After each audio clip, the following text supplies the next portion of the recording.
I get asked a lot at slideshows, conferences, and letters, emails and Facebook and stuff about confidence and luck, whether you make your own luck, things like that.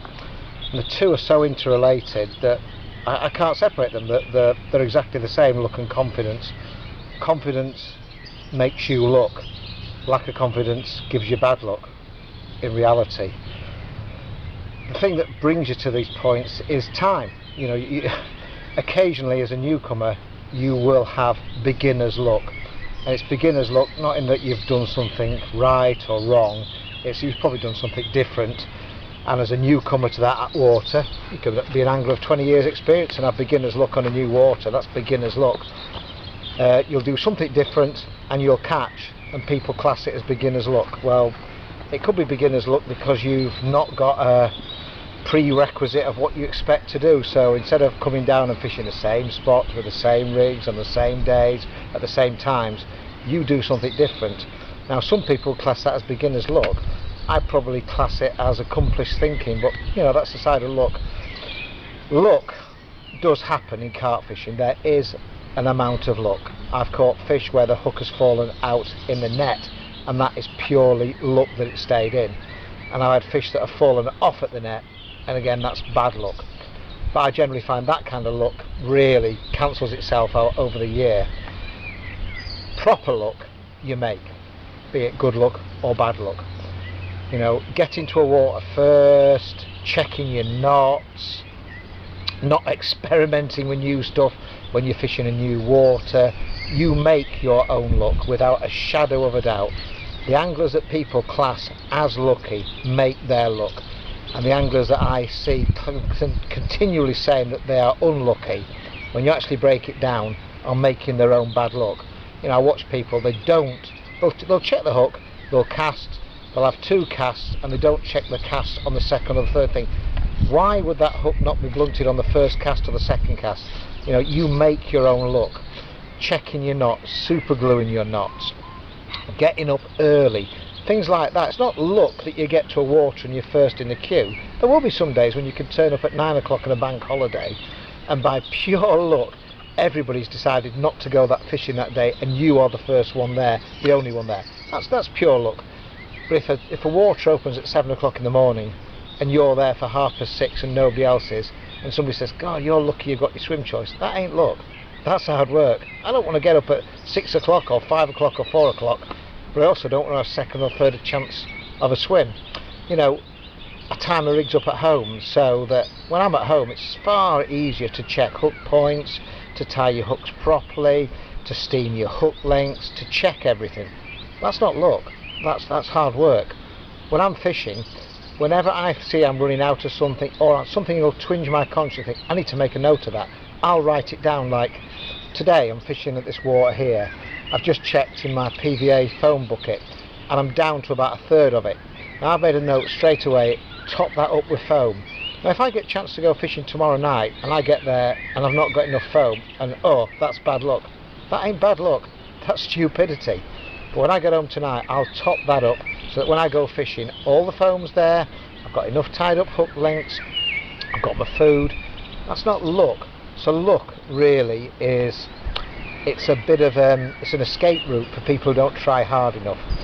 And really luck builds confidence, and confidence builds luck. They're exactly the same. When I go fishing, everything I do I have a reason for. I don't just turn up and cast a multi-rig out or use mush or use a chod by accident. It's all years of experience, and years of experience will tell me certain things, that if the weed's really, really heavy, I won't use fluorocarbon, I'll use a heavy monofilament, I don't know, Nash D-Cam or Gardner or something like that. So that when I get a fish in through tugging and pulling, it goes in the net. That ain't luck. But if I fish in thick weed with fluorocarbon or fine line and I get bust off, no good me jumping up and down and saying, God, that was bad luck. That wasn't bad luck. That was stupidity. So I have to have confidence in what I'm doing. And confidence, you can watch all the DVDs in the world, you can read all the books, you can watch all the YouTube, but confidence comes with going fishing.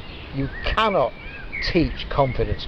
Confidence means getting down here when it's raining, when it's cold, when there aren't fish showing, when there's other people fishing, when the fish look like they're spawning, when you don't feel like you've got the urge to go, and actually doing it. Because on those days, you tough it out, you gut it out, and then all of a sudden you catch something, and it builds up confidence. So everything I do, everything I use, is years of confidence that have made me confident in what I'm doing. So they haven't happened overnight. You know, the multi-rig that I'm using now, I probably started using in 2006.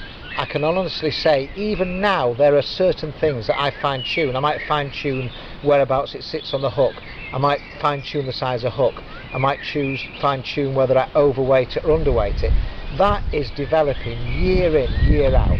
So when I turn up and use that and it catches me, it's because of years of learning bits by bit, by bit, by bit, by bit. So that when I come here, I have absolute confidence in it. So I don't need to worry about it. I don't worry that that multi-rig is tangled or it's not good enough. And that's confidence. Same as, you know, the line I'm using. Same as the diffusion leaders. The same as the approach. You know, first time I fished with Mush, which is what I use a lot, I didn't come down here and stick out 2 litres of mush and think, whoa, that happened. That was luck. I started by looking at what the fish were doing. The fish weren't feeding over boilies. They're almost scared of them. But I watched after about 24 hours, and when the boilies were breaking down, they were starting to feed on them. And I thought, well, is it because they're too strong, or is it the shape of them? And I'd fished 1 or 2 places where boilie crumb worked, and I thought, do you know what? I wonder if boilie crumb would work. And when I made boilie crumb, it's all right for putting in PVA bags, and it's all right for small amounts, but you can't really spum out, I don't know, 2 or 3 kilos of boilie crumb. It sort of floats everywhere. It didn't give me any. So I thought, you know what, I'll mix this with a bit of water and a bit of crumb and a bit of hemp, and then bit by bit I built up confidence. So, well, that hemp works. Let's add a few chopped tigers. Let's add a few crushed tigers. Let's use sweet corn. Let's liquidize sweet corn. And bit by bit I built up confidence in that method. So now, wherever I fish, whether I'm fishing Church Lake, whether I'm fishing 3 lakes, whether I'm fishing straw fields or whatever, I know that on many occasions I'll go in with mush and I'll know whether to put a little bit in the margins, whether to spom a load out in the middle, whether to fish it in the weed, whether to fish it over the weed. If there's a lot of undertow, I'll make it heavy so it doesn't drift anywhere. If it's flat calm, I'll make it almost like soup. Now I have confidence in that. I'm not confident in it because somebody else wrote about it. I've got confidence in it because years of use have built up confidence in it. So confidence is experience, and you only get confidence by going out and doing it. And the big problem is that many people who I talk to, speak to, converse with, they don't go fishing enough. That is simply it. They just do not go fishing. They are, dare I say, excuse the pun, armchair anglers. You know, and I've been there. I have been there. I have tied up hooks, I've written diaries, I've written articles, and I've looked and thought, big problem is this, son. You're not going fishing enough, Jules. You're not putting it into practice, and the only way to put it into practice is actually to get on the banks. And whether you've got 1 hour, 2 hours, 12 hours, 24 hours, putting it on the bank and catching a fish is the way to build up confidence. You don't build up confidence by putting a DVD into the autoplay and watching it. That does not build up confidence. It might build up a little bit of confidence when you're at home, but when you're sat on the bank and you haven't had a bite for 1 hour, 2 hours or 2 days, and you think, oh, I wonder if it's me, or I wonder if it's that DVD. Confidence, which is the biggest thing, is actually getting out and doing it. So those 2 things, of all things, are really, really important. Go fishing enough, you'll build up confidence. If you've got confidence, you'll make your own luck, be it good luck or bad luck. And the thing with carp anglers is that, I guess like in life, we're always trying to blame somebody else. Fish weren't feeding, couldn't get in the right spot. Those new hooks are rubbish. This bait isn't as good as it used to be. Carp fishing's got harder. The carp aren't feeding. Most of that is the fact that the angler isn't sat there accepting his own fault. If I blank and I've tried as hard as I can, I don't have a problem with that. But if I go and only give it 80% or 90% of the effort, I go home so frustrated because I've just spent 2 hours, 12 hours, 24 hours of my time not productive enough. And so the time is, for many anglers, stop making excuses. I'm just the same as you, I make excuses. Stop making excuses for not trying hard enough, because when you try hard enough, you'll build up confidence, and when you build up confidence, you'll make your own luck. So.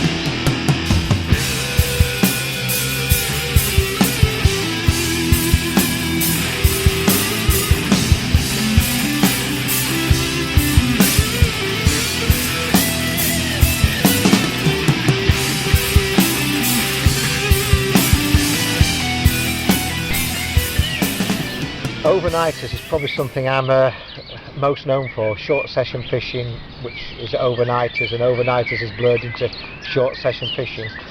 As a kid growing up, most of my fishing was at weekends.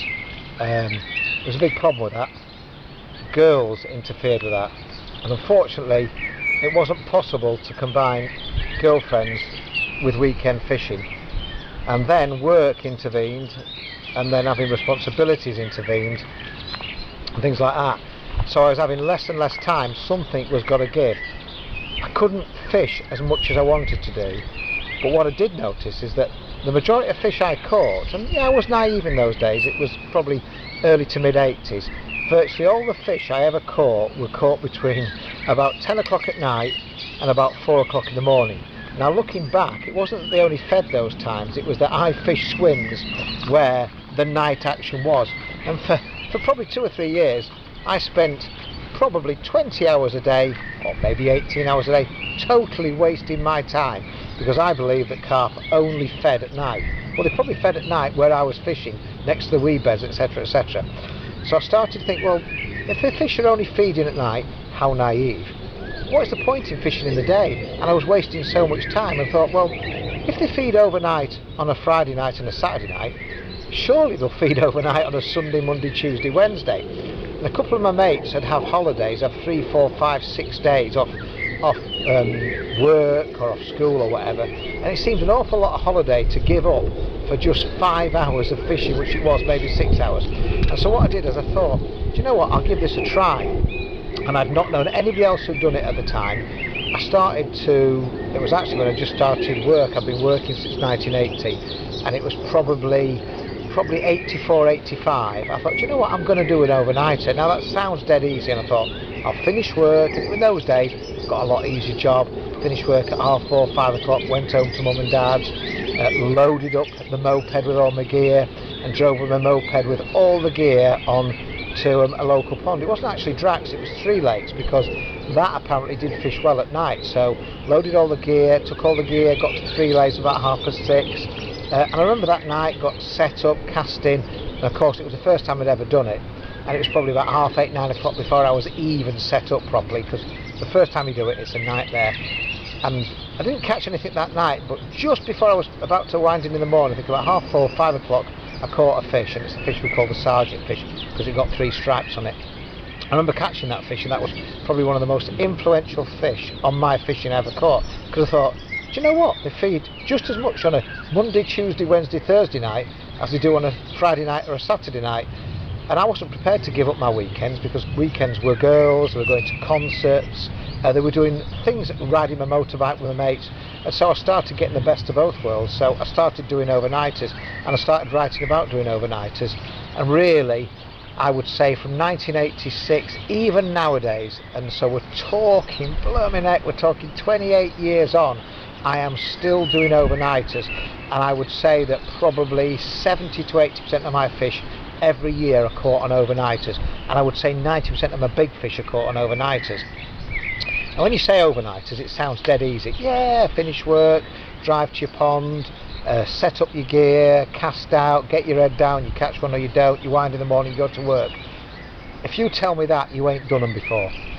The thing with overnighters is that, having done them for 28 years, the first 1 or 2 you do are killers. Even now for me, when I start doing overnighters in March and April, despite having done them all those years, they absolutely kill me. No matter how prepared I am, no matter how much effort I put in, getting that drive into the pond, getting the gear out, putting it in the barrow, pushing it to the swim, getting the rods out, it always takes me 2 hours, no matter how little gear I have, no matter how I condense it, no matter how much preparation, it always takes 2 hours.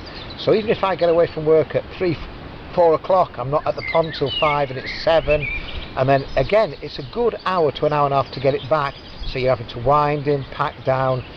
So the thing about overnighters is it is punishing, but it's not as punishing as sat at home watching EastEnders, Coronation Street, and then going, do you know what, I wonder why that bloke with the long hair from up north catches all those fish. And it's only because I'm doing overnighters. And if I lived down south, I'd do exactly the same, and instead of catching 15 to 30 pounders, I'd probably catch 25 to 40 pounders because the fish are bigger.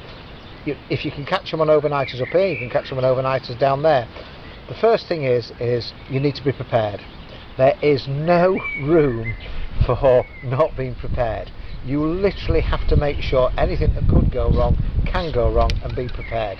Everything I have 2 landing nets, I have the food cut down, I have all my rigs tied up.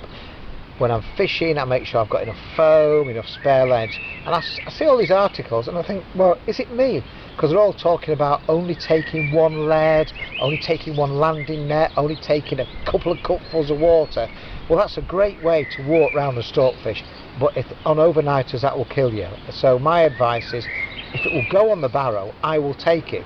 Because even if the barrow's heavy to push, whether it's heavy to push 200 yards or a mile, ain't going to make much difference because you've got to push it anyway. So you need to be prepared. Whatever you might take for a night's fishing or a weekend's fishing, unless you take stupid amounts of food and bait, you really will need on an overnighter. The thing is, you need to make sure you're prepared to use it properly, so the rods are in sleeves, I know where everything is, you get into a routine. Now sometimes I'll set my bit, if it looks like it's going to rain, it is absolutely stupid to get the rods out first. People say, oh, walk round, get the rods out, the last thing you want to do is set the bivvy up. Well, I tell you, you ain't done any overnighters in the rain, because when it is absolutely chucking it down, the last thing you want to do is set your rods up, get everything wet through, and then put your tent up, because you ain't going to be doing that many times. So it's a matter of getting into the flow of it. So for overnighters, the first thing is make sure you're prepared. Secondly, make sure you fish a water that does fish at night, because some waters, you know, they really, I know that might sound daft, some waters just don't fish at night, or have periods when they don't fish at night. So what I tend to do is I have 2 or 3 different waters, maybe 1 or 2 syndicates, 1 or 2 day ticket waters, and I know when certain waters are fishing at night. Now, to me, it's absolutely stupid to go and punish yourself in a water that's not fishing at night for the times that it does fish at night. So I'll look to see which waters are fishing at night, and I'll fish those on nights. Some waters fish best in the afternoon, so I'll have a Saturday off, or midweek. So I select the water. I would never really travel more than 1 hour on an overnighter, because it just becomes unfeasible. Let's say that you work 9 till 5, maybe you can get away a bit earlier, maybe you can get in a bit later, maybe you're at school, maybe you're at college, but generally you're not left with a long time to fish. So the closer a water is to home, the better. That is the priority. Closer to home, the better. The better that you know the water as well. You don't want to go start doing overnighters on a water that you know nothing about at all, because that is absolutely stupid. So pick a water close to home that you know plenty about. Pick a water that's close to home that you know plenty about, that is fishing at night. And put yourself in swims where they do get caught at night. There's absolutely no point in fishing in the shallows where the fish vacate at 7 o'clock, and by the time you've got set up for 7 o'clock and maybe scared 1 or 2, they'll come back in the shallows at 10 in the morning, by which time you're sat at work or sat at school. So you've got to use a bit of common sense. Which parts of the pond are more likely to fish at night? Which areas when you set up are you going to spook the fish from? So I pick the right areas for the right time.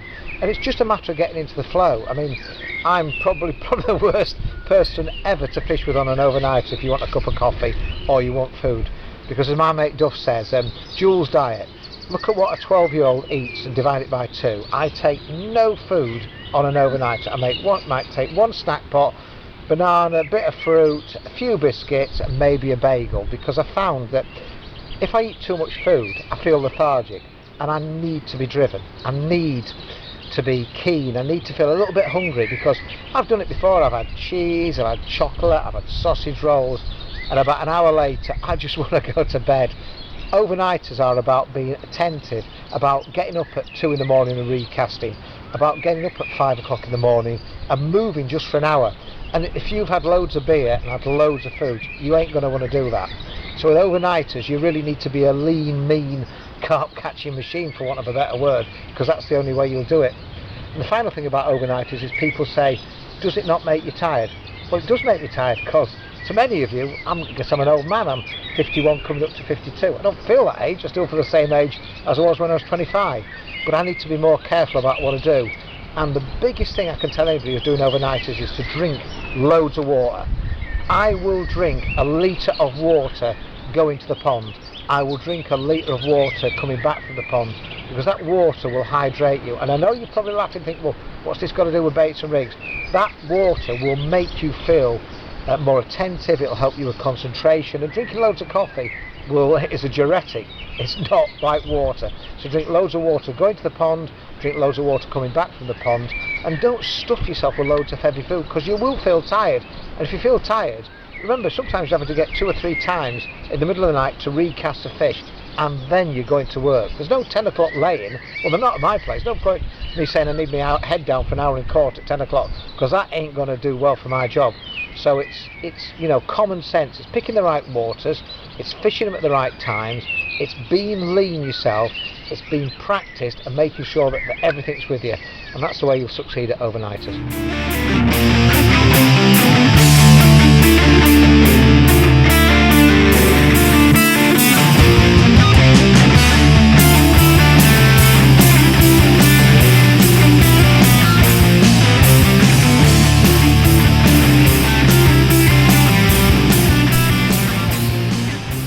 One thing I'm very big on, and I write about it in magazines quite a lot, is starting points. And of course, as a writer, sometimes you forget that when you write about something, you use the expression starting point. I know what it means, and most people don't know what it means, or quite a lot of people don't know what it means. A starting point to me is the things that I do that I know I have confidence in. That's the starting point on any water. Now clearly, if I fish different waters, the starting point for fishing at long range will be different to the starting point for fishing at short range. The starting point for fishing in winter will be different to the starting point for fishing in summer, and so on. So starting point encapsulates probably 3 or 4 different ways I fish. So starting points are the rods I use, the reels I use, the line I use. You know, I have 2 sets of rods. I've got a long range set of rods, and I've got a medium to short range set of rods. I know that the long range rods will put a bait out 140 yards, and the short range rods means I can fish up to 60 yards and I can bend them right round, and I'm not going to pull hooks out. So that's my starting point of a rod. In relation to the reels, again, I've got a reel that I know that even when I bundle it into my hold all, I'm not going to bust the bail arm, the clutch is not going to get ruined and things like that. So you know, I've got to have a starting point of rods and reels. The reel isn't so big that it's in the way, but it's not so small that I can't cast long range. So, you know, I've got a starting point of a rod and reel. And then starting points of lines. Now, I've been a massive fan of fluorocarbon probably for about the best part of 10 years. When I first started fishing in the weed, I was fishing with probably 2 or 3 ounce leads, and I was fishing with bog standard monofilament. And people would talk about finding these clear spots in the weed, and to be honest, I found it really, really difficult. I was casting out and I could not feel, as they would say, the donk on the bottom. And what I did is I decided to use fluorocarbon, because I'd used braided mainline. Now when you entered the braided mainline, there was no stretch, and it was totally amazing. When I used braided mainline, you could literally feel everything on the bottom. You could drag it over a twig and you could feel it. But unfortunately, braided mainline was at one end of the spectrum, and then you got something like big game line, which was the other. Now that had so much elasticity, you could literally cast into a tree and wrap it 4 or 5 times on your arm, and you could walk for 20 yards before they took the stretch out of it. So you got both ends of the spectrum. What I found with fluorocarbon line was, although it had some degree of stretch in it, it meant that when I cast out and I felt the lead down, I could actually feel it hit the bottom. And I can feel it hit the bottom with any sort of lead from 1 ounce to 2.5 ounces. And so fluorocarbon suited suited me. So all of a sudden I started experimenting with different kinds of fluorocarbon until I found the one that I liked.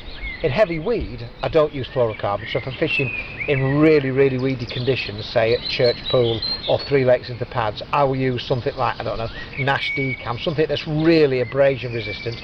But for probably 80% of the other time, when I'm not fishing in really heavy weed, my starting point will be fluorocarbon. And then we go onto what's attached next. Now, some waters, leaders are banned. If leaders are banned, I'll use diffusion tubing. If leaders are allowed, probably 95% of my fishing, maybe even more, if we discount surface fishing, probably 98% of my fishing is with a Nash diffusion leader. Now, I saw these advertised probably about 10 years ago, you know, don't quote me on that, and I looked at them, and most tubing, when they talk about it, most leaders, they say, you know, cast this over weed, cast this over certain bottoms. Well, most of the times I fish, you get weeds, you get silt, you get sand, you get mud, you get twigs, and you know what blended into one didn't blend in with the others. Now the thing about diffusion, it's a chameleon type thing, and wherever you cast it in, it blends in, or it takes the appearance of.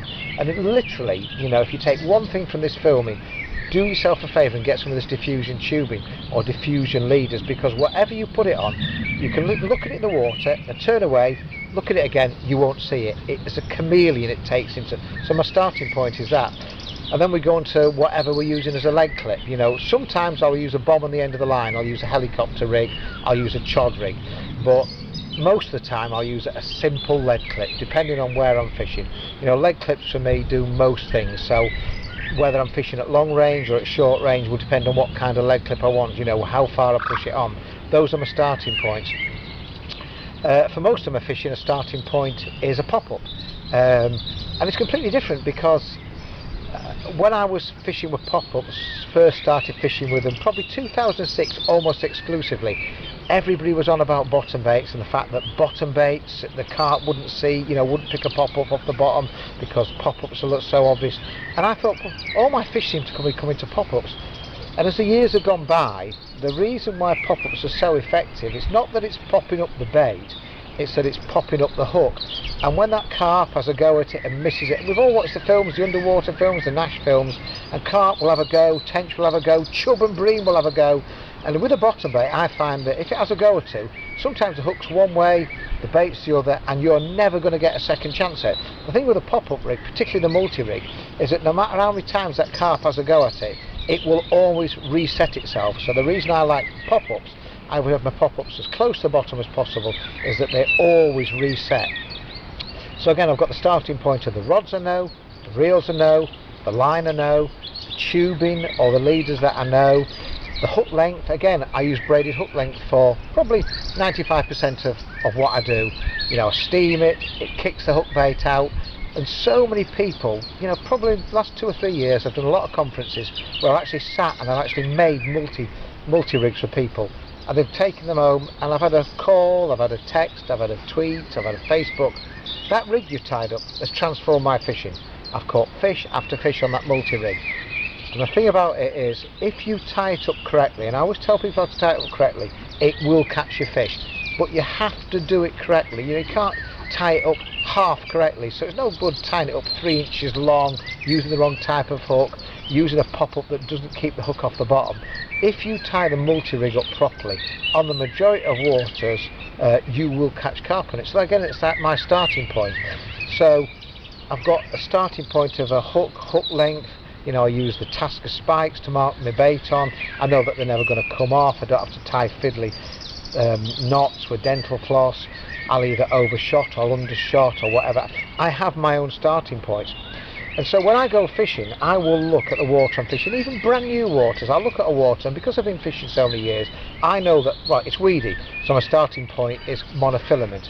I'm fishing at long range, so my starting point is this type of rod. I want the lead to drop off, so I'm only going to push it on that so much. Starting points are years of experience, but what it means is when I come fishing, I don't have any worry about what I'm going to do. I'll start on those points, and if things are not working, if I'm not catching the fish, I will start to vary things. Now, I don't want to vary everything. There's no point in varying my rods and reels if I'm putting the bait where the fish are.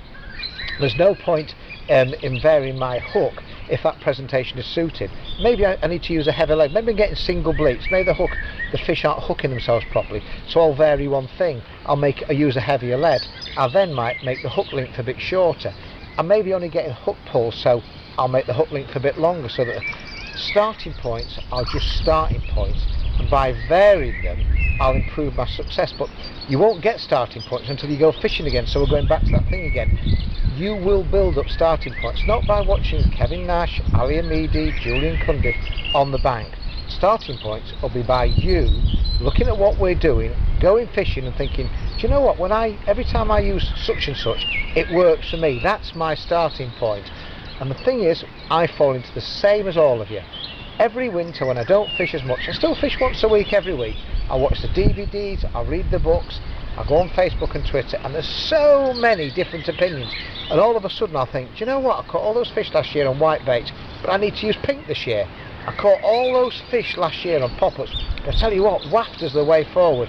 And all of a sudden I'll start messing up all my starting points, and about a week or 2 weeks or 3 weeks in I think, Jules, you idiot, get back to what you know works. And yes, I will go back to what I know works, and actually it wasn't that pink wasn't the right colour, it's pink on a braided hook length on a bottom bait doesn't work, so a pink pop-up does catch me fish. But that's, we all fall into that, but you need to build up your own starting points by go fishing enough and recognising what does and doesn't work.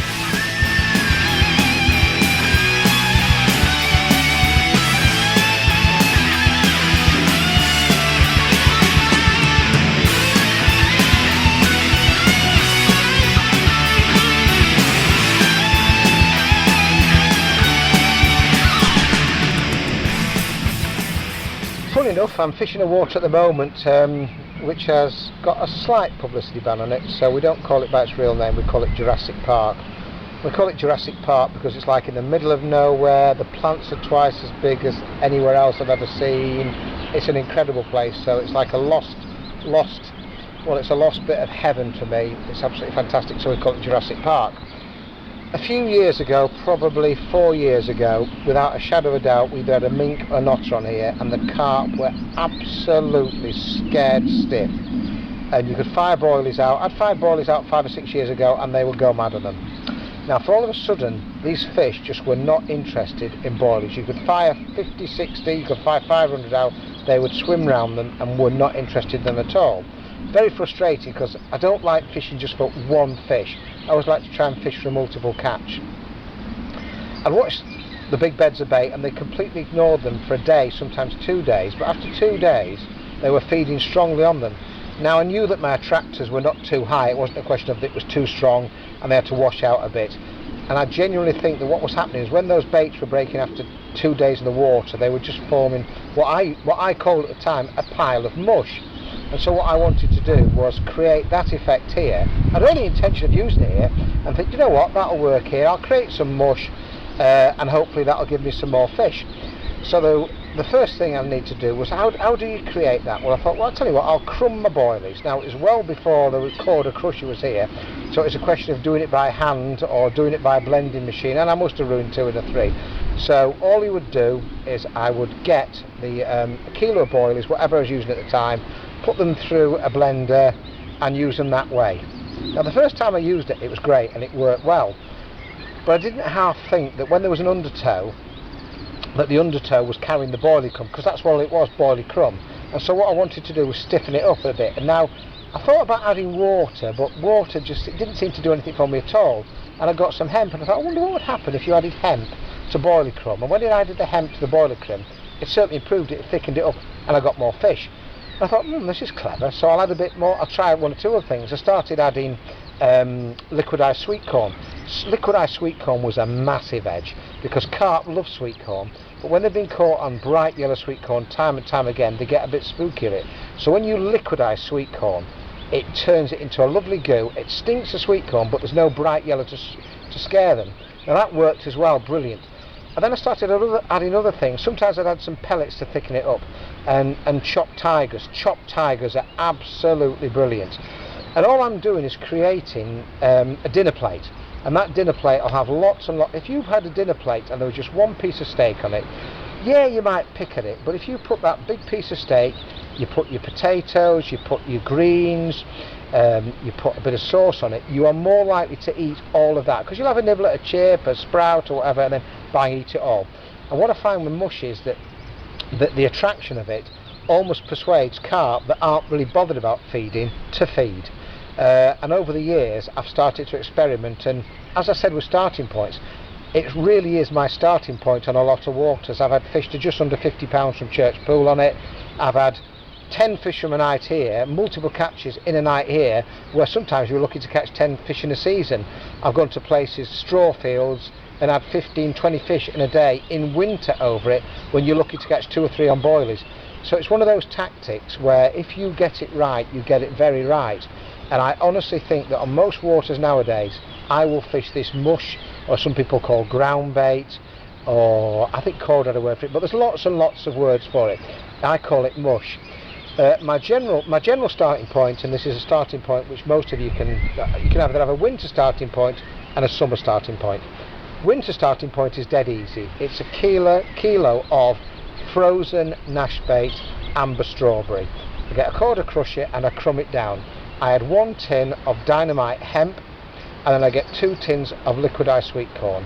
Move it, put it all together at night, and it turns into a sticky mush. When I get to the lake, I'll decide upon conditions. If it's flat, calm, high pressure, I want that mush to be as fine as possible and to be suspended in the water. So when I get there, I'll add lots of hot water to it and literally make it into what I call carp soup. If I get there and there's a bit of an undertow, it's raining, that kind of thing, then I won't add so much water, because I want it to be thicker, because I want more of it to go to the bottom. I don't want the undertow dragging it all over the wrong place.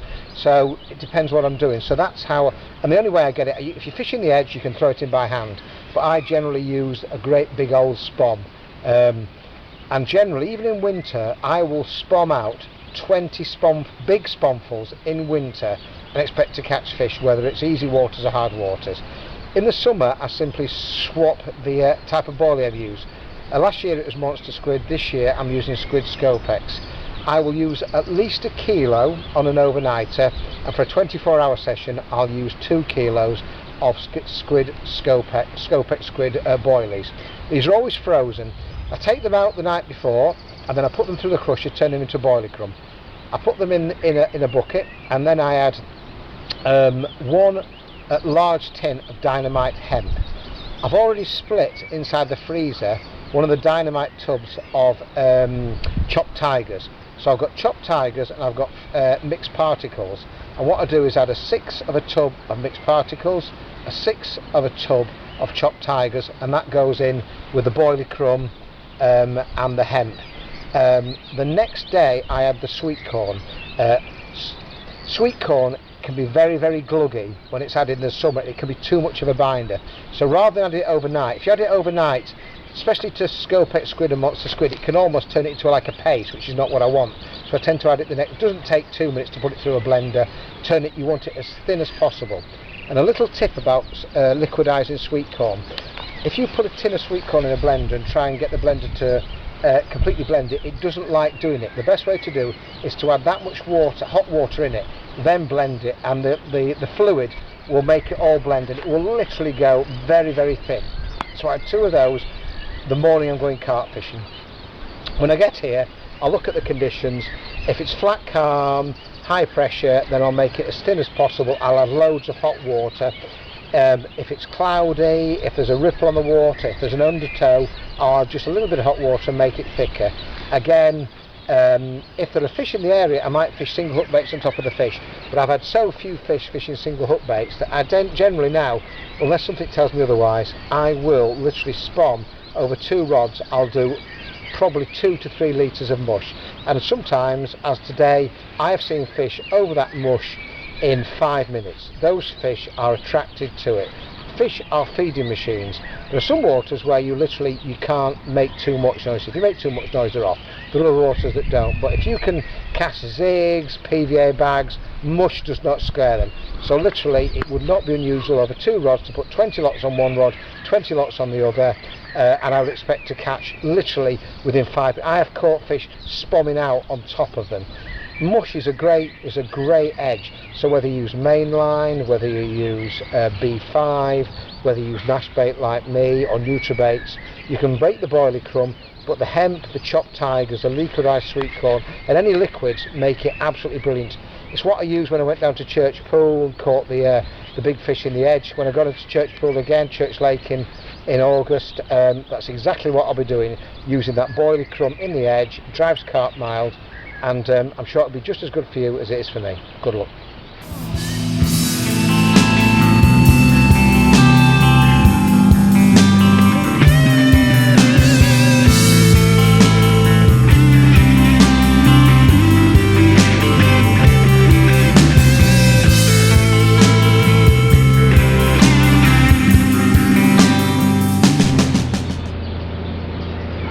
Memories of Catch-22. Believe it or not,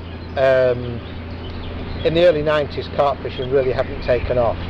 I just released Practical Carp Fishing, the book, and it proved to be very popular, and I was getting asked to write for magazines like Course Fishing quite a lot, and Angling Times hadn't really got a carp columnist, and I was cheap. I was 25 quid a week, so they asked me to do a column for Angling Times, and it started off as quarter page black and white. I was introduced as a new face of carp fishing. I didn't expect to last very long, and I'm sure Angling Times didn't expect me to last very long, and it was a quarter page black and white. Well, it did last a long time, and in fact it actually lasted until 2000, when I'd actually done over 300 issues, and it ended up at a double page full colour, so that really took off. But one of the things was, after I'd done it for a couple of years, we tried to vary it a bit by, in the winter time, fishing different waters. One of the waters that I was given an invite to fish was a place called Catch-22 in Norfolk. My mate Brian Scoyles had fished there, and he'd had quite a few fish, and it was really good. So they said, you know, why don't you vary your column by just doing a session at Catch-22 in Norfolk? It wasn't an easy place to get to. In fact, it was the best part of 196 miles. Yeah, 196 miles. At the time I was driving an old VW Golf driver. It only had 4 gears, it didn't even have 5 gears, so that was a long way in one of those. I asked Brian about tips and all that, but again, in those days I thought I knew best. I went into my usual tactics, bright boilies, crumb balls, things like that, and I was going to do well. I got to this place, and I have to say it was it was in the middle of nowhere, and it was absolutely beautiful.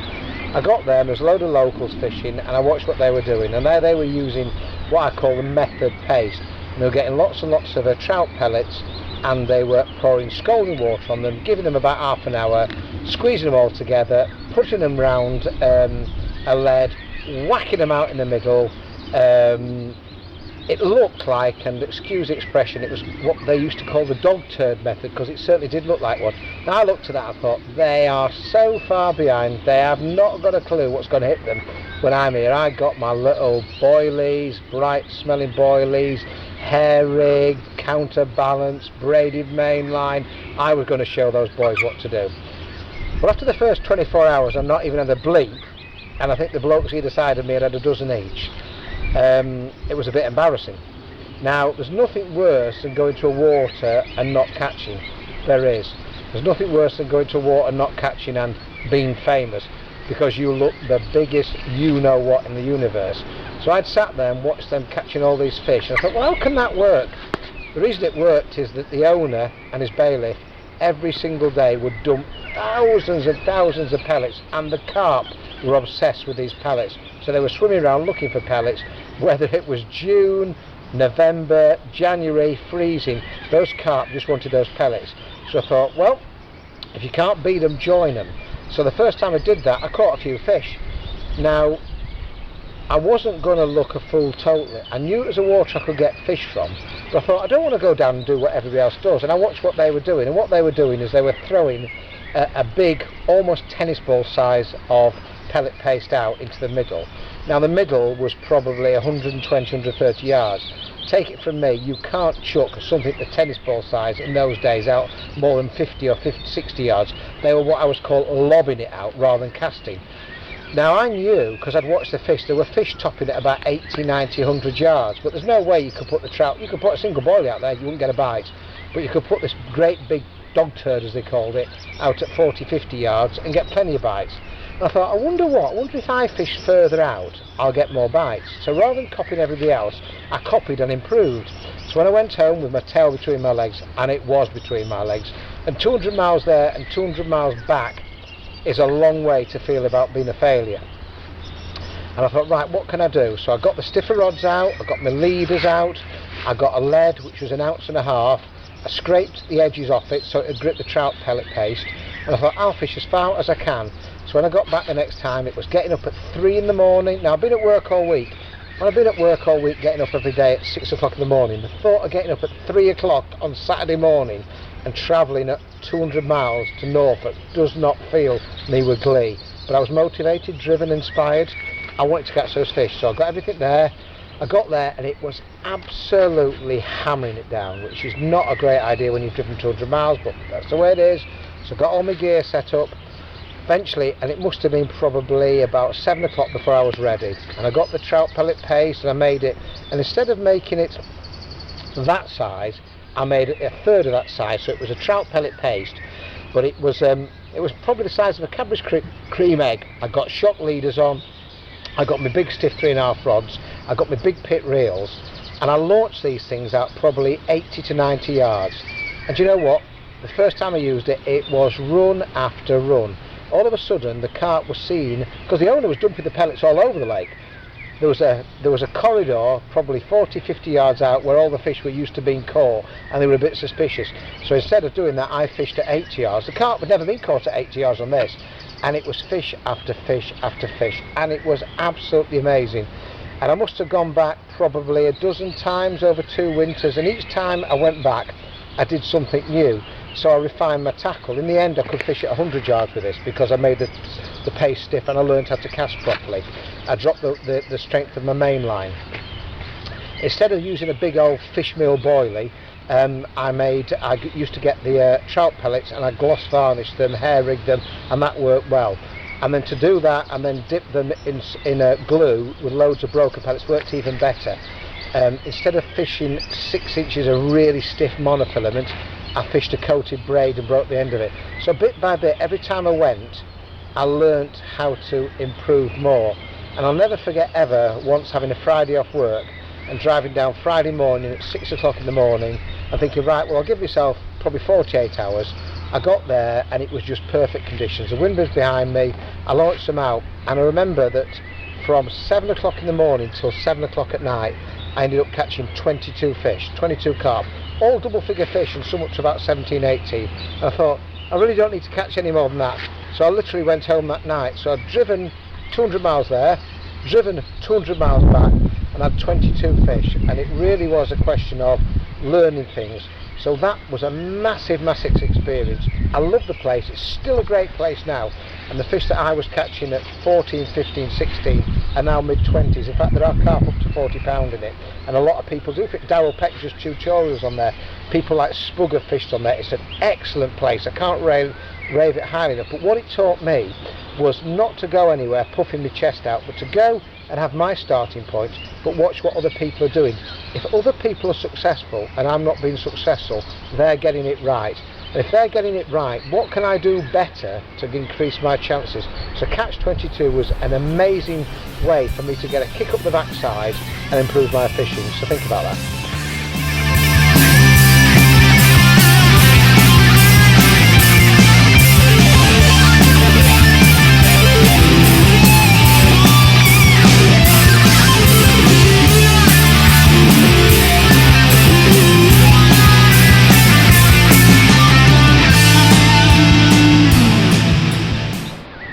Everybody wants to be famous in carp fishing nowadays, and do you know what? There's nothing wrong with that at all. As a kid growing up in the late 70s, early 80s, I used to read the magazines. People like Kevin Maddox, Andy Little, Jeff Kemp, and Ron Hutchinson, they were in all the magazines. And it was different days those days. You couldn't ever imagine that you would be famous. You just looked at them, and I used to think, really looking back and laughing now, my dream was maybe one day to meet Kevin Maddox and shake his hand. And I look back now and think, God, how naive I was all those days. But nowadays the world's moved on, and certainly in carp fishing is a huge sport now, and really it's probably overtaken general fishing in terms of popularity. Certainly it's what I would call the sexiest of sports. And you know, from when as a kid I was growing up, the front of the angling page would be, or the anglers, front of the Angling Times or Anglers Mail would be somebody with a net of roach. Nowadays, inevitably, it's a specimen carp, specimen bream, specimen pike, headline about carp. But I would guess that 70% of headlines are carp related now, because that is the thing. And quite rightly so. Kids don't want to be matchmen anymore or specimen hunters. They want to be carp anglers. And many kids and many adults want to be famous in carp fishing, and there's absolutely nothing wrong with that. We know what's wrong about being a famous carp angler. I want to be a famous motor racing driver. I want to be a famous MotoGP star. There's nothing wrong with that, and it's living the dream. You know, you've got to be realistic about it. So anybody who's sat there thinking, well, I want to be famous, there's absolutely nothing wrong with that at all. I was exactly the same in an era where potentially not many other people wanted to do it, so I was lucky. You know, there weren't the opportunities, but there weren't the amount of people competing for the same space. So how do people nowadays build up what I could call a profile? Because building a profile can mean that you get bait sponsorship, it can mean that you get into waters, it means that you can get tackle sponsorship, it means that eventually you can start writing for magazines, and eventually you could become a paid consultant, but that's a long way down the line.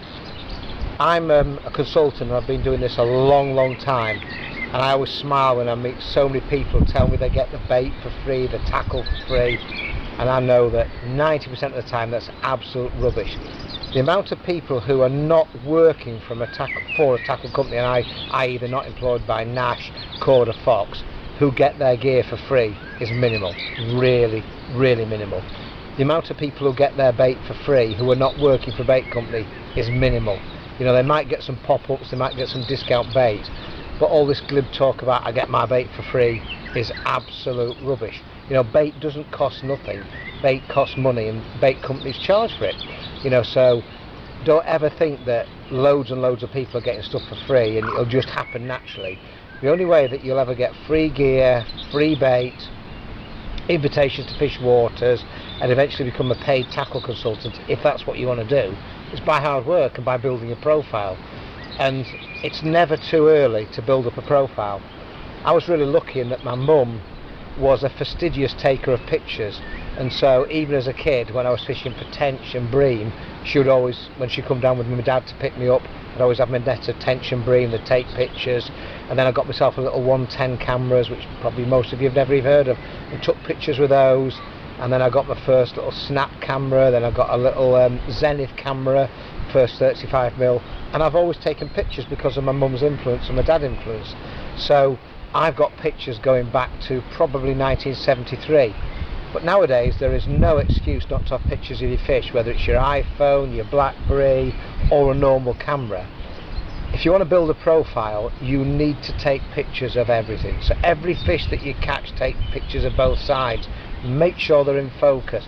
Take pictures of surroundings, pictures of your rods, pictures of your reels, pictures of your landing nets, pictures of the sun going down, because things like this, in years to come, you'll look back and think, you know what, I'm really glad I kept those pictures.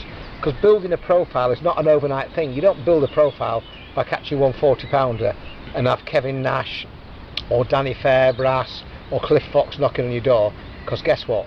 They won't be. It's not like Richie McDonald catching the 45-pounder and all of a sudden everybody knew about it now.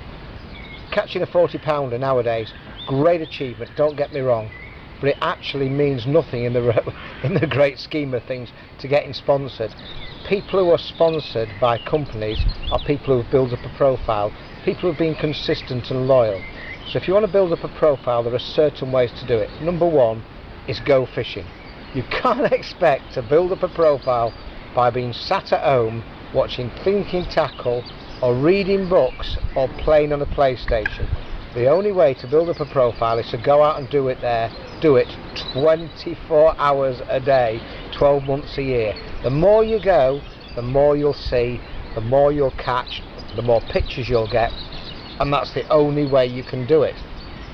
So you must go fishing. If you don't go fishing, you won't build up a profile. Such an obvious thing, but I get so many people who say, I go fishing once a fortnight and I want to know how to be famous. Well, I think the obvious thing is you need to go fishing more. Second thing is, after you've photographed everything, you know, keep records of it. There are now 3 weekly magazines, all of whom will print your pictures. There's Carp Talk, Angler's Mail, Angling Times. There's Facebook and there's Twitter. So you've got 5 avenues on a daily, weekly basis where you can post your pictures. And secondly, it's alright being outspoken when you're a famous carp angler, because you can probably get away with that.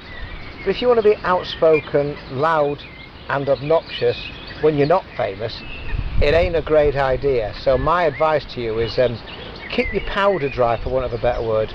Don't go winding people up in the early days. Just concentrate on doing what you're doing. Go fishing enough, get loads of pictures of fish, and do it for you. It doesn't matter that you see loads and loads of pictures of 30 pounders in the magazines. You catch plenty of 15 to 25 pounders, and that's what bait companies will take notice of. If you're catching 12 and 15 and 20 pounders in winter, that is more than a lot of people are doing. So find yourself a water where you're going to get lots of action in the summer. Find yourself a water where you're going to get lots of action in the winter. The more you catch, the more pictures you've got. The more pictures you've got that you put on Facebook, you send to the bait people, the more they go, do you know what, this lad isn't just a flash in the pan, this lad is somebody who will take our company forward. So you build up those things. Make sure you get the pictures to Carp Talk, email them in, don't just give up, just make sure they're crisp, make sure you send enough words. They're the bosses, so do what they tell you. If you send a picture it doesn't go in, that's the way it is. It happens to me. I send articles in, they're not good enough, and I've been doing it for 25 years. You don't go, well, you horrible people. You say, okay, right, they didn't like that, so let's do it another way. It happens to rock bands. They release albums, they don't sell. Okay, they don't just pack in, they have another go. So it's not about how many times you fall down, it's about how many times you get up. So you start to build that profile.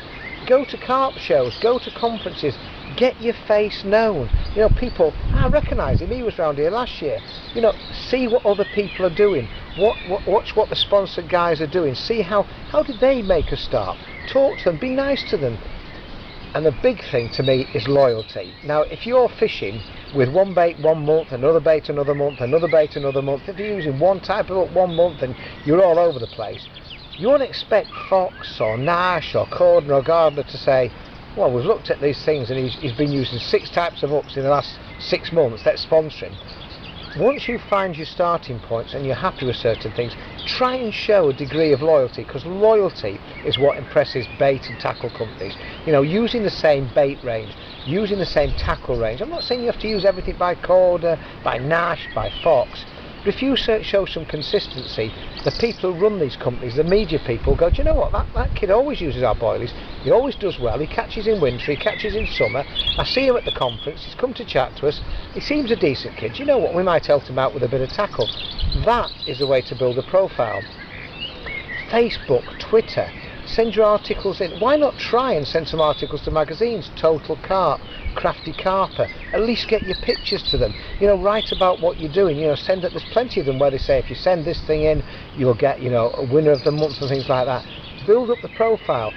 These people like Angling Publications, Rob Malin from Big Carp. You've got the people from Carp Talk, you've got the people from David Hall Publications. They all do the conferences. Go to them and say, look, how do I as a newcomer get into the magazines, and chat to them.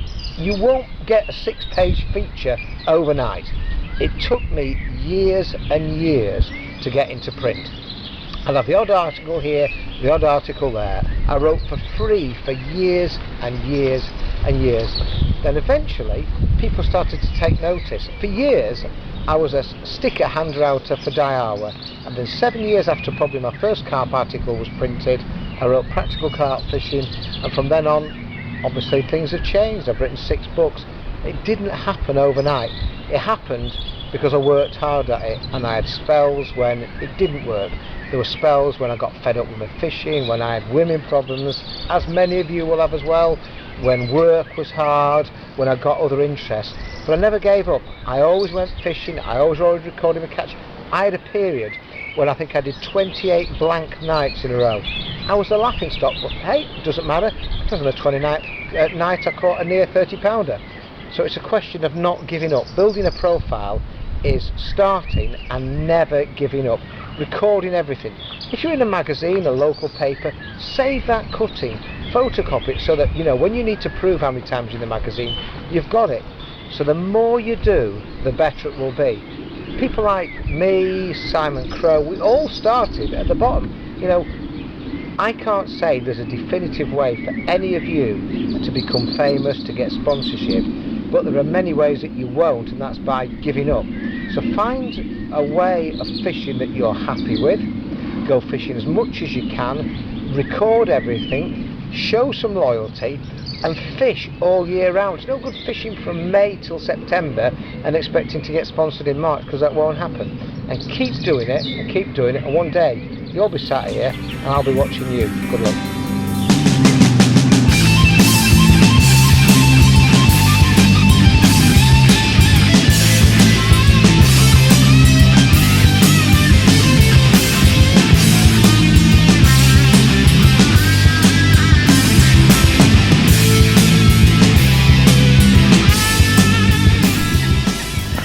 Memories of Willow Park, crikey, this was where the boy became a man, I guess.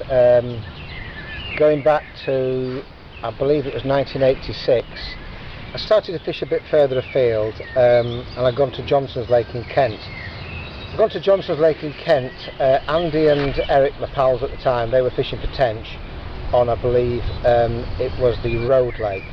Now I wanted to catch carp, and I'd set myself up on the Island Lake for a week.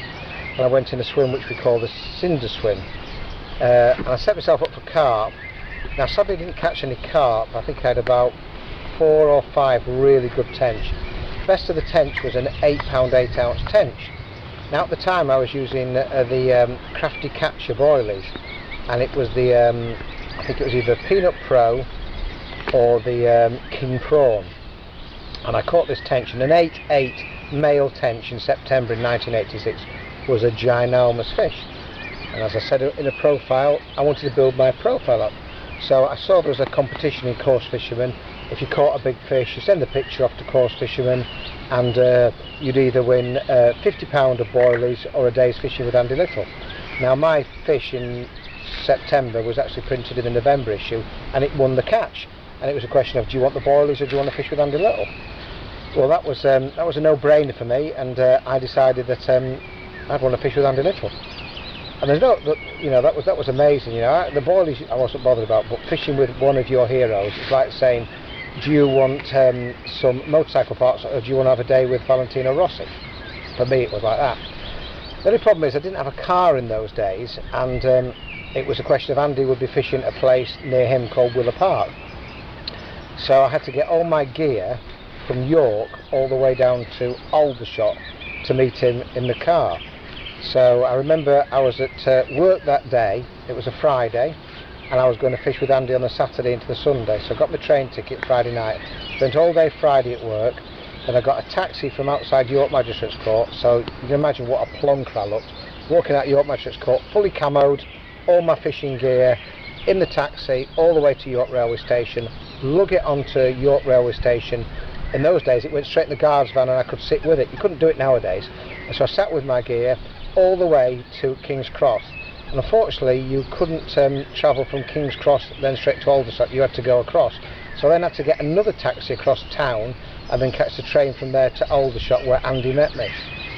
Andy met me, which was pretty cool. He was one of my heroes, boyhood heroes, and he was a guy picking me up in his car. Spent the night at his house. He showed me all his Savay pictures, and it was like, whoa, a dream come true. He says, I'm going to take you to this place called Willow Park. It's not really a carp water, but it's a great place to take people fishing. It's a great place to tie baits out. John Raisin is a friend of mine who owns it, so we'll have a bit of fishing there. Now, I thought I was good. When you're 23, you think you're great. I thought I was great. I knew I wasn't great, but I thought I was great, which is a massive difference. I got with Andy, and we got set up, and I watched him fishing. I thought, oh dear, I am completely out of my depth here. I watched him casting, and he was the smoothest of casters. If he was using 8-pound main line, I was using 10. He was using size 12 hooks, I was using 8s.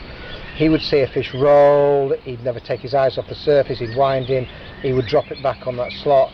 He was fishing at probably 90%. I used to think I was fishing at 90%, I was fishing at 50% if I was lucky.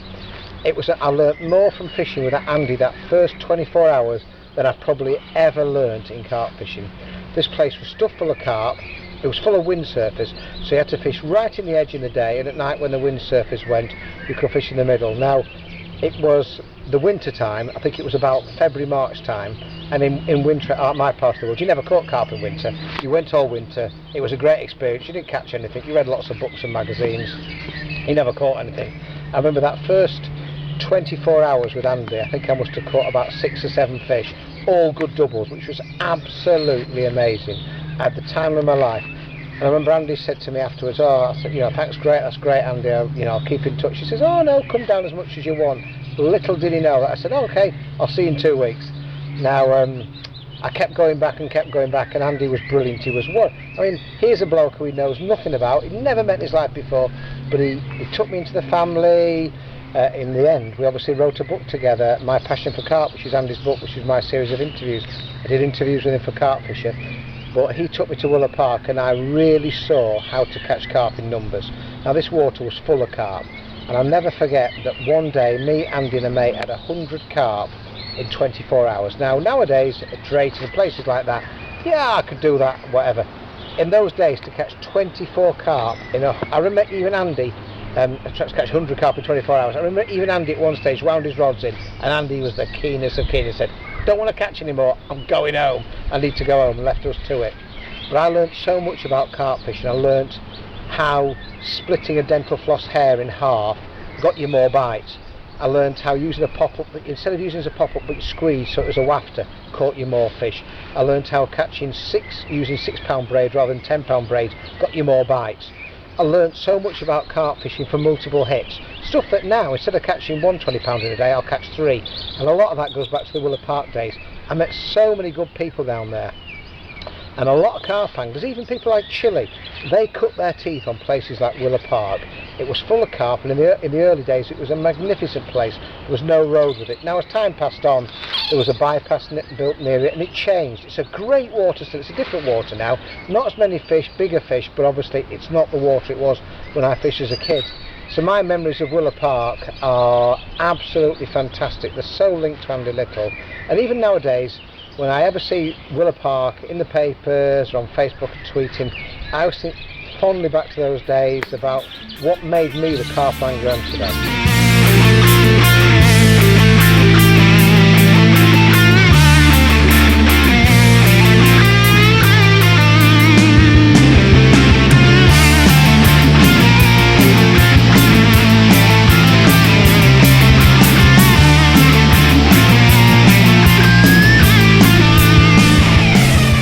When it comes to surface fishing, I feel a bit guilty really, because probably up to a year ago I was the worst surface angler in the world, with no good excuse, no good reason at all. I was lucky enough to fish with a really nice bloke who was a great surface angler, Brian Scoyles, probably one of the best surface anglers. He's even written books about it. But when I watched him surface fishing, it wasn't my cup of tea. I'd do my overnighters, which were about setting up, getting set up, etc. And surface fishing seemed to be a day tactic, and there seemed to be a lot of walking around, chasing around, firing chum mixers out, and striking these fish. Now, I did it once or twice, I had the odd one or two, but I missed many chances. And I thought, you know what, this is a lot of hard work for not much results. And probably 70% of it was the right decision, in that it did not suit my kind of fishing at the time, and 30% of it was just being an absolute crap, to be honest. I thought, well, I can't be bothered with it, and can't be bothered is bad angling, real bad angling. It all changed when last year, probably the middle of last year, I took one of my mates to one of my local waters, a good mate called Graham, and this is a water where I was catching sometimes 10 fish in the day in the edge, and it was very simple. You put the mush in the edge, you put a rod left, rod right, and when the fish came round, bing, bing, bing, you'd catch a load of fish in the day. So Graham, set up and did exactly what I did. So he set up, he did the mush. Now he'd made his mush probably a little bit drier than me, and he put all little bits and pieces. And we got the wind over our shoulders, and as we were fishing, bits of his mush floated to the surface and started to drift in the middle of the lake, and it was like a shoal of piranhas. and there were fish after fish taking off bits of floating hemp, bits of ground bait, bits of sweet corn that were floating up. Now Graham, of course, as I said earlier, had no preconceived ideas about that water. I told him how many fish are caught in the edge, but all of a sudden he's got 50 fish taking off the top. Now me, I would have gone, well, I'll still catch them in the edge. Graham was like, oh, I need to get a floater on those. And that day he caught 9 off the surface and I caught 1 off the bottom. Now I could be a bit of a fool at times, but I don't need to do it that daft. And I watched what Graham was doing, and it wasn't the fact that he was catching them off the surface, it's the fact that these fish were hooking themselves that impressed me. And bit by bit I've found my starting points for surface fishing. And what Graham was doing was using a braided mainline that floated, was using a very heavy controller, and he was letting the fish really feed strongly to the point of no return, and they were self-hooking themselves. And I thought, this is great, this is like fishing with a bolt rig on the surface, and it's even easier than fishing on the bottom. And that sold it to me. And for probably the last 10 months, whenever I've gone fishing, it does not matter where I go fishing, I will always put some surface baits out to see if I can get fish on the surface. And I use the Nash riser pellets, I use the Nash slicker pellets, which are the larger ones, and I use normal mixers. And what I find is that generally when the carp are really having it on the surface, you can just get away with the bigger pellets. When the carp are really spooky and they're not interested, you get them going on the smaller riser pellets. And in winter they like the flavoured mixers best. You know, you don't fire as many out, but they seem to like the pink or the yellow or the fruity ones, the mixers you fire out. So there are certain things that work at certain times. The best thing about surface fishing is, you know, only probably 4 or 5 days ago I went fishing a water I know well. The fish should have been in the edge. It was classic conditions to fish on the bottom. It was cloudy, it was overcast, there was a bit of drizzle, I got the water to myself, left rod in the edge, right rod in the edge, over a pile of mush. That day I had 1 in the edge and I had 23 off the surface. Yeah, 23 off the surface. And I don't even know how many I missed striking off the surface when I really needn't have done. So the thing about surface fishing is it can make carp fishing look easy, really easy. And I reckon if I didn't use my bottom baits all year and just fished off the surface all year round, do you know what, I'd probably catch just as many, maybe even more, just fishing off the surface. And at the moment the world has gone zig crazy, madness on zigs, everybody's zig fishing, you know. And the majority of people who catch zigs catch them just under the surface or a foot or 2 on the surface. My view is I bet you even more will be caught if those people actually tried surface fishing rather than finding the precise depth where the carp were feeding. I've seen carp caught on zigs and I've caught far more carp on the surface. I just think that zigs very good, but it's a very trendy thing to do. It's almost like the pink boilie or the tiger nut or whatever. It's a very trendy thing to do, but surface fishing is absolutely amazing. You need to get the tactics right. Number 1, they scrap, like when you hit them on the surface they go like mad. So I've got a soft action rod, 2¼ pound. A massive edge is braided mainline. Now you can use normal monofilament. Well, what I watch with monofilament is that you have to knit it all the time, whereas with braided mainline you just move it and you're in straight contact with the carp. It will frighten you to death. It's like catching carp on fluorocarbon the first time. It's like, whoa! But with braided mainline it's absolutely brilliant, and as soon as that carp pricks itself, it will hook itself on the braided mainline as well. Use a bog standard. I use the Nash bolt machine. Corda do them, I think ESP and Fox do them. They are very heavy controllers. These are 30 grams because you're not sort of stalking the fish. The first thing you do is get the fish feeding, so I'll explain how to do that in a little while. These heavy bolt machines go straight on the braided mainline, and then in the back of that I have literally 6 feet of a hook length. There are a number of good ones in the market. It depends who you want to use. I use the Nash Sig Flow, but the Corda Cruiser is excellent stuff as well. And then the hook.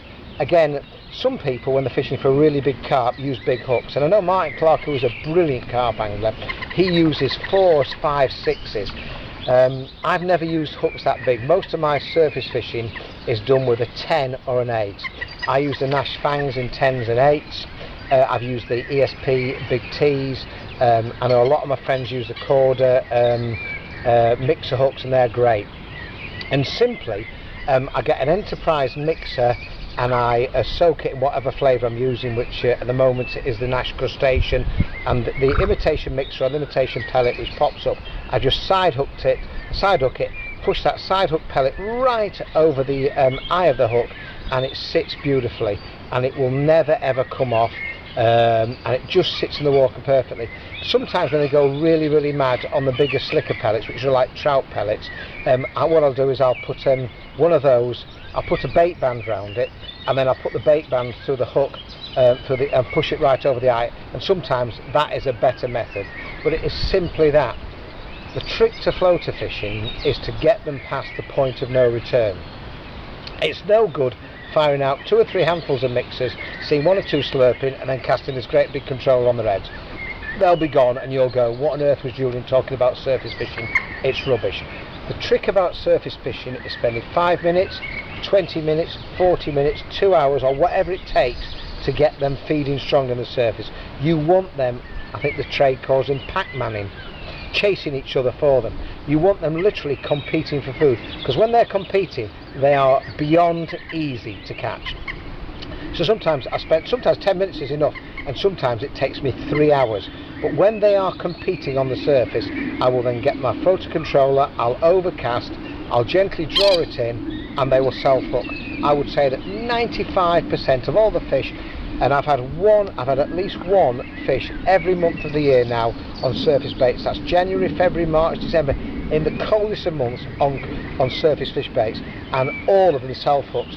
Remember, you've got a pin sharp small hook, you've got a floater hook length that has no stretch in it, and then you've got this big heavy bolt machine on the top, so imagine a lead on the surface, and you've got your braided mainline with no stretch.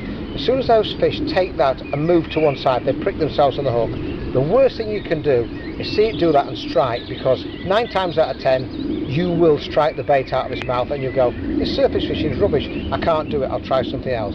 So you need to sit on your hands and let them self-hook. As soon as that controller moves, then lift the rod up, but don't do it earlier. The question is, the key to success is to get them past the point of no return, to let them self-hook, and when they do self-hook, is to give them a bit of line, because they will go crazy on the surface, or whoa, especially with braided mainline. And whether it's summer, whether it's winter, whether it's an easy water, whether it's a hard water, whether it's a water full of fish, whether it's a water with 1 or 2 fish, surface fishing is brilliant. And just think about what other people, how do most people surface fish? They fire a few chum mixers out, no more than 20 yards from the bank, and at 1 or 2 will have a look at them.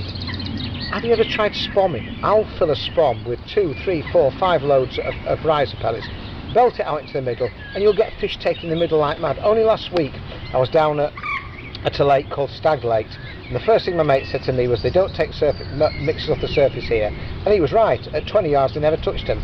I got the spom out, spommed them in the middle, and within 10 minutes those fish were going mad on the mixers, because they were in a different place. So it's about where you place them. So just think about it. You've got to do it to catch them, but it can make carp fishing ridiculously easy. If I can catch 23 in a day on a water like that, then any of you can catch. Don't give up.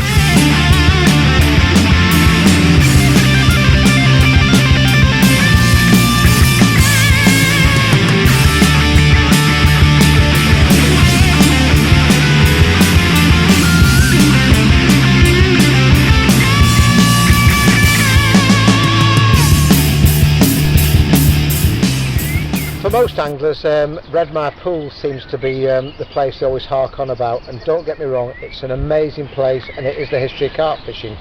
But really, I grew up in carp fishing in the early 80s, and everything I read about was Savay. Kevin Maddox wrote about it, Jeff Kemp wrote about it, Andy Little wrote about it, Rod Hutchinson wrote about it, and that was the place. It was my Redmire. You know, I wish I could go back 10 years and it was Redmire, but in fact it wasn't, it was Savay. I had no chance of fishing Savay. It was probably even further than Catch 22. It was, yes, you could fish on a day ticket, but 200 miles on a day ticket is a long way to go. So I had no chance of ever fishing it. At the time, Tim Paisley was a really good friend, as he still is nowadays, and I became the editor of Carp Fisher. And as the editor of Carp Fisher, the features editor of Carp Fisher I should say, it was my duty to come up with material. And I'd seen one or two things that Tim had done, and they were brilliant. Tim was a brilliant editor, brilliant author, great with words, but I was really good at getting material in, and I had this knack of pestering people, be it Richie MacDonald, Zen and Bodjko. I would never give in. I don't care whether they sent me 25 words, 2,500 words, whether I had to phone them up, whether I had to ring them up, whether I had to visit them. I would get material for Carp Fisher, come what may. And one of the dreams I had was to get an article about Savay, because that was my, that was my dream water. I'd read lots about it, but nobody had really gone in depth. People skirted the issue. We'd heard about fish, we'd heard about Popeye, we'd heard about all the Scarface and things like the thick head fish and things like that, but nobody had ever done a really in-depth article. And I remember a couple of the Carp Society conferences, MAC, which was Middlesex Angling Centre, had a stand. Now this was manned by Keith Selleck and Peter Broxup. Peter Broxup being the bloke in charge of Savay, and Keith Selleck, a good mate of his, who was one of the bailiffs. I used to buy quite a lot of stuff from MAC because they were quite ahead of the time. You could get bent hooks from them, you could get leads from them, lead moulds, caught them from them, some great flavour, Frankfurter sausage, things like that, Alisar, great flavour. So I often used to get stuff. I remember at a conference I was chatting to Peter, and I thought, do you know what, I'll be a bit cheeky. I said, did you enjoy the last Carp Fisher, Peter? And he went, yeah, I did some. I said, Peter, would it be alright if I maybe did a feature on Carp Fisher on Savay? Aye, it would be, I'd like that. I says, well, would it be alright if I maybe drove down and interviewed the lads and things like that? And he said, yeah, not a problem at all. No intention of fishing whatsoever. So, again, this is what you need to think about when you want to be famous. I drove all the way down there. There was no expenses. Nobody gave me expenses in those days. It was a day off work.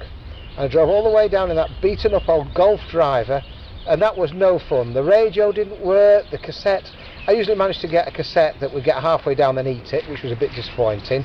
I'd have to take jump leads in case it didn't start, I'd have water in case it overheated. I often had to have membership of both the AA and the RAC because they got fed up amending it.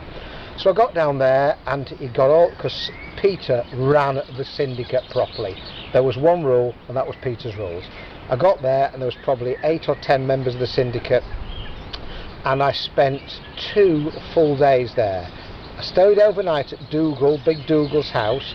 I spent all one day, and we walked around all the swims, and I wrote it all down. It wasn't the days of dictaphones. This was me writing it down and remembering it. I took loads of pictures. The next day we did a history. He took me over to the Bayless Island. We did a history about the big fish. He gave me slides. I took pictures, and we had a great day. I did 2 full days. I was absolutely shattered. And then I remember in the car park saying to Peter, right, I'll get all this to you, Peter. And he said, if you ever want to come and fish here, Jules, you let me know. I was like, how about, I'd like to fish it, Peter. And he was, yeah, thank you for doing what you've done, you can come and fish it some. And that was incredible for me, that I'd never intended to fish it, I had no expectation of fishing it. And it was like somebody saying to you, do you want to ride Valentino's bike round Magello? Come and do it, son, we'll do it for you, and we'll clear the track for you, and we'll give you a chance. It was like, it was a dream come true. Or, tell you what, Paul Stanley's a bit ill today. You can go on stage and you can sing Love Gun. It's like, I'll have a go at that, yeah. Especially if I can wear makeup and high heels. So I got this chance to go and fish Savay, and my chance came, and I think it was July or August. And I remember I'd read everything I wanted about it, and I got down there and I got 2 full nights. He gave me 2 nights. So I went down first thing Monday morning, I got in the car park, drove there, Peter met me. We walked around the place, it was unbelievable, and he was such a proper man. He said, I'm fishing off the Bayless Island, you can fish wherever you want, Jules. I remember I walked down to Andy's, and it was only then that I realised I was completely out of my depth. All of a sudden I've got all these acres and acres of water.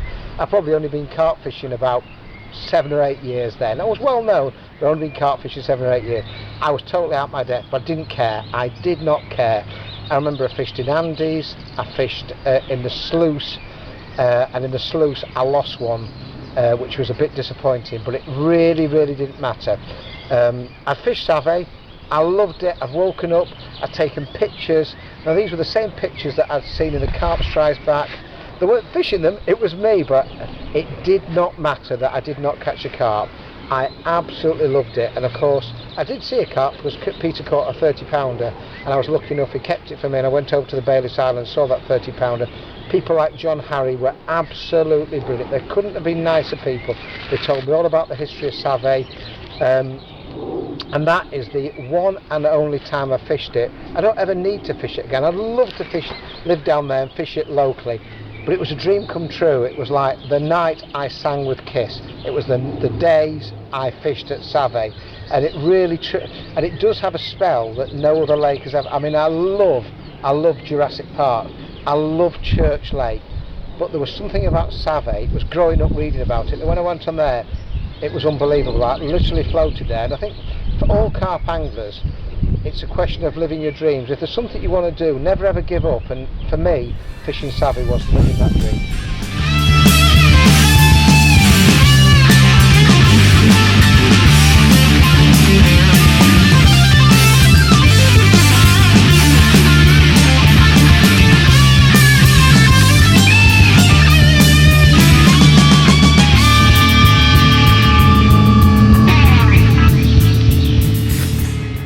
The good thing about carp fishing is that it's available to all. You can have the best rods, you can have the best reels, you have the best line, hooks, you can put a DVD in and you can learn all about carp fishing.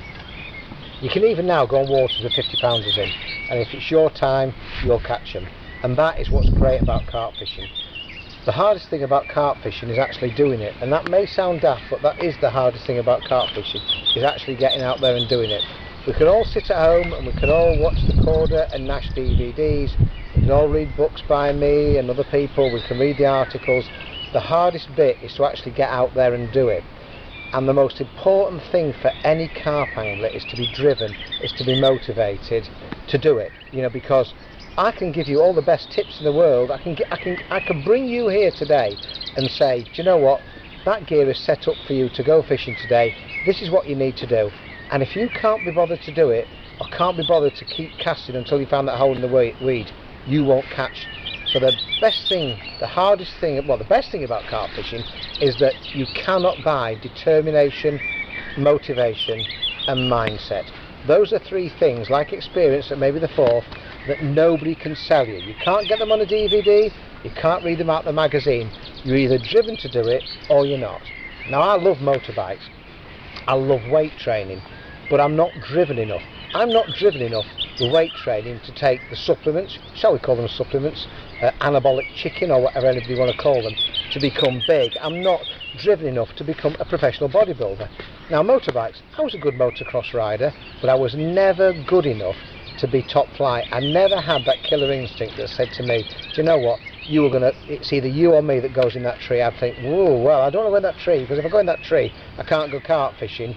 I'm going to have to pay for this bike to repair. So I didn't have the determination, the drive and the mindset to be a successful motocross racer. But what I did have was the mindset to be a successful carp angler. And I love my carp fishing. And the thing about carp fishing, or anything, if you love something enough, you'll be driven enough to succeed. You can't kid yourself. If you don't like something enough, you might be able to force yourself to do it a couple of times, but you won't force yourself to do it time and time again. Why do you think people like Terry Hearn, Dave Lane, Jim Shelley, people like that are successful at catching big carp? I'll tell you why they're successful, because they are driven to catch them. Whatever it takes, they will do. And that might mean not working. It might mean spending 4 days on the bank away from the kids and the children. It might mean spending all their money. It might mean driving the worst car just so they can spend all the money on fuel. They are driven to succeed. And mindset, determination, motivation is what will separate the majority of successful people from the majority of unsuccessful people in this world. Unsuccessful people in this world blame everybody other than themselves. Driven people sometimes don't even see it themselves. They are driven, they are focused on what they need to do, and it doesn't matter what it takes, they will do it to succeed. My friend Tim Pacey, now Tim is, I don't think you would mind saying, not a young man anymore, but he's well in his 70s, and he'll do whatever it takes to catch another 80-pound fish. He will drive all the way from Sheffield to France. He'll set up in appalling conditions. He'll fish for 2 weeks. If he has a bite and it breaks him off, he'll then go out in the middle of the night and replace the rod. He will do whatever it takes because he's got the mindset, the determination and the drive to catch that extra 80 pounder. It matters to him. Now, at the moment, fishing for very, very big fish does not matter enough for me to do certain things. I could give up my job tomorrow. I could live on what savings I've got and I could go and fish 4 or 5 days a week for big fish. But at the moment I'm not driven enough to do that. So I do what I do, which is my short session fishing, overnighters. I fish as hard because that's what I'm driven to do. If you want to be successful, you have got to really, really know what you want. Because if it's something you want to do, it won't be hard. If it's something you're kidding yourself about doing, then you won't be able to do it for long. You can't keep conning yourself. You will wake up one morning and think, I don't want to do this anymore. I really don't want to get up at 5 in the morning and move for an hour. I really don't want to recast that rod after I've just had a bream at 2 in the morning. I don't care whether it's a 20-pound carp. I need to get to sleep. So you will never be driven, you'll never be motivated, you'll never be inspired, and you'll never have the mindset if it's not what you really want to do. So just be honest with yourself. What do I really want out of my carp fishing? Do I really want to win matches? Do I want to win carp matches? If you are wanting to win carp matches, then you'll think nothing of tying up 200 hook lengths. You'll think nothing of driving down to Drayton and doing practices because you are driven enough. If you want to catch big carp, you'll think nothing of changing where you live, of not working, of spending every single moment of your time chasing the big carp. So to be driven, to be motivated, to be inspired, it has to be something you want to do. And then when you want to do it, you really have to do other things that other people aren't prepared to do. And when I go carp fishing, I see people catch carp, I see people catch bigger carp than me, I have to see people catch more carp than me. But I always think to myself, you know what, that's today, that's tomorrow, maybe that's for a month. But I tell you what, this time next year, I'll still be doing it, the year after, I'll still be doing it. When you're at home watching your television, I'll still be out there. I'll be out there in October, I'll be out there in January, I'll be out there in February because I love what I'm doing and I'm driven. Drive makes you cast, recast, keep casting.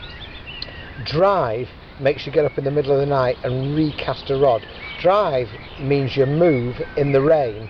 Drive means you get to the pond and all the best swims are taken. You don't come up with an excuse going, oh, the best swims are taken, I'm going home. You go, okay, those swims are not there, I need to make the best of what's left. You're not going to catch them. You're not going to catch that fish of your dreams sat at home. The only way you're going to catch that fish of your dreams is if you've got the drive to keep staying.